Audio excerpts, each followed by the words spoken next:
弟兄姐妹，大家平安。我们今天读到的经文是马可福音的第14章1到2节，第10到26节。在这段经文一开始说到逾越节和除酵节的前2天，祭司长和经学教师们已经密谋要杀害耶稣，但是他们并不打算在这个节期这样做，因为有许多人他们在逾越节的时候从外地回到耶路撒冷。这些人当中，可能有一些也是支持耶稣的人，所以他们如果这样做的话，怕会引起民众的暴乱、暴动。那在这边呢，第10节却让他们得到一个大好的机会，可以来杀害耶稣。因为跟随耶稣的12个门徒当中，有一个加略人犹大，他来找祭司长要卖耶稣换得一些钱。可讽刺的是，在逾越节的时候，是一个要周济穷人的时刻。而这个犹大也同时是在耶稣的群体当中负责管钱的，但他却要出卖耶稣来换得金钱。在这里，耶稣他早就知道，犹大要出卖他，可是他更确定的是，他要在这个时期里面要来做一件事情。他预备逾越节的晚餐，因为他要跟大家重新立一个约。为什么说是重新立约呢？因为逾越节的时候，其实是犹太人他们纪念过去上帝拯救他们出埃及、脱离埃及人奴役的一个节期，他们纪念上帝拯救的作为，所以他们会一同享用这个逾越节的晚餐。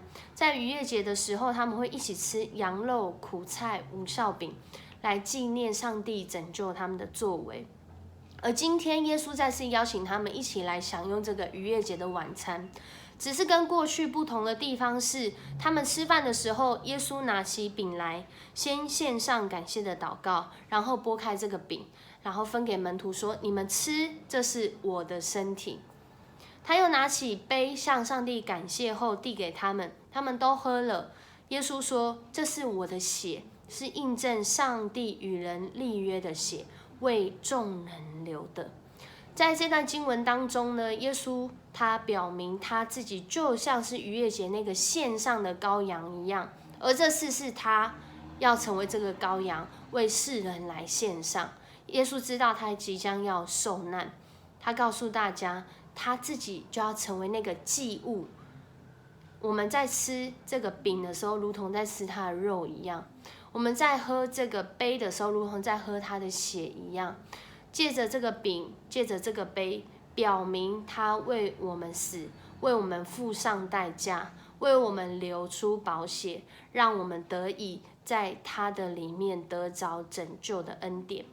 他在这里也讲到，当未来的时候，他说：“我告诉你们，我绝不再喝这酒，直到在上帝的国度里喝新酒的那一天。”他也预表当他再来之前，他不会再喝这个酒，就是不会有再有新的约啦。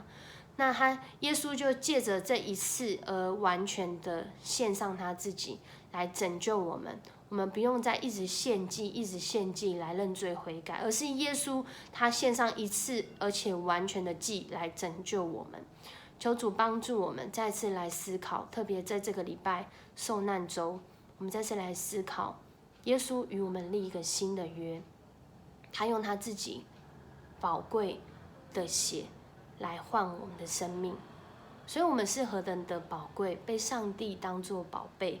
求主帮助我们，真的是愿意的回转到他面前，再次来思想我们生命中有没有哪里还没有跟上帝和好的地方。我们一起来祷告。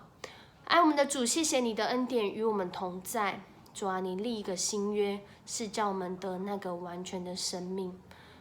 主啊，这次所献上的祭物，不是羔羊，不是牛，不是鸽子，而是你自己。主啊，你如此看重我们，用你的宝血为我们流，使我们能够重新再来，使我们能够恢复关系，使我们能够与你来和好，与人来和好。这是莫大的恩典。求主你也帮助我们看待这重价的恩典时候，我们真是愿意回转到你的面前。求主你悦纳我们的祷告，也持续带领我们在今天一整天，我们要活出那个新的约，就是主，你已经为我们献上一次而完全的代价。